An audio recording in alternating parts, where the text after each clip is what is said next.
Back with another story about when I lived in a recovery home in Pensacola. Still driving home, but it's going to be dark soon, so I better hurry up and get finished with my story. So, I was living in the recovery home, and we had roommates. And I told y'all about the one roommate that accused me of stealing her rose-colored dress, and it was really the house mother that stole it. And y'all can go back and watch that video, but it's called I wouldn't be caught dead in that dress. I really wanted to name it. I wouldn't be caught dead in that ugly ass dress, but I was afraid if I named it that, then YouTube wouldn't monetize it, and they may not monetize it because I just said that word. We'll see. It has to be kept advertiser friendly. So anyway, my room, not one girl that came in and came out of that home, not one can I remember that actually stayed clean and sober. I think I was one of their rare success stories. But anyway, my roommate, she got herself a bottle of Lortabs, and she started acting loopy and everything. So, of course, with me being in the same room with her, we were both accused of having the Lortabs. So, the owners of the recovery home, Janice, and I can't remember the guy's name. Anyway, they punished us by making us go stay at the Salvation Army for 2 nights. And y'all, the women's dorm was full, so we had to sleep in this little tiny room that was like a closet. And they just gave us a blanket to throw down on the floor.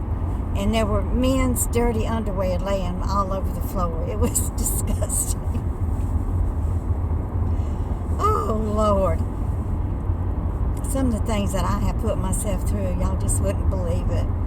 But anyway, I survived those 2 nights in the Salvation Army. And so let's see, what else happened? Oh, when I was working for Sandra, I asked her for a raise, and she did give me a raise. She raised me from $5.50 to $6 an hour. But I mean, going there and work for 5 hours for $30. I mean, it was to clean. I could clean practically her whole house, and it was a huge 2-story home. And she had this big jacuzzi bathtub in her bathroom. Now, they didn't use it every day, but when they did use it, I had to get inside the darn thing and clean it. But her husband, I would go in there and he would have left toenail and fingernail clippings all over the wood floor.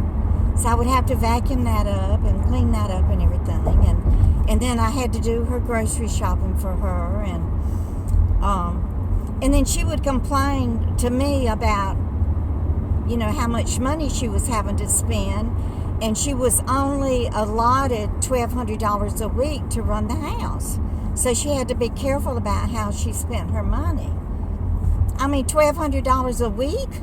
That's more than I live off of in a month now. But,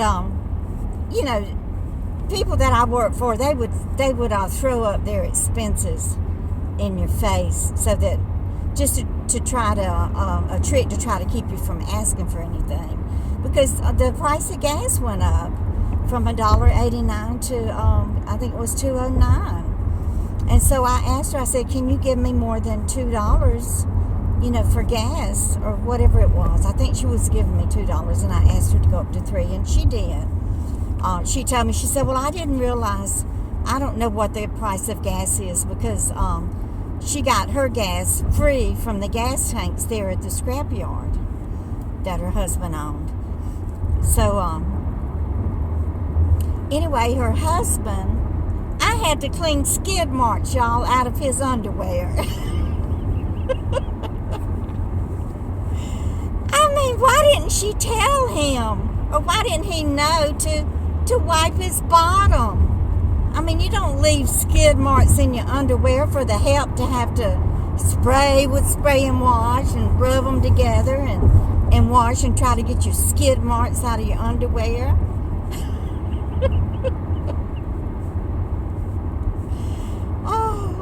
somebody. Here he is, this millionaire, and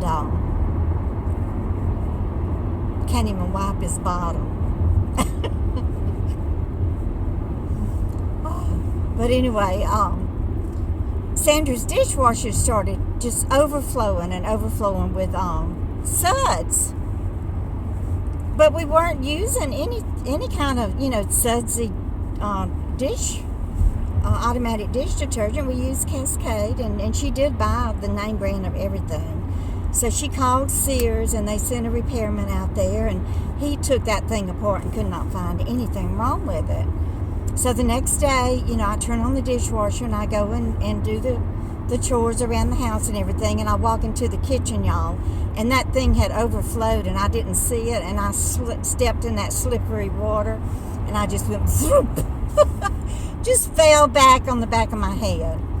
I don't even remember being sore for doing that, but it's a wonder it didn't kill me.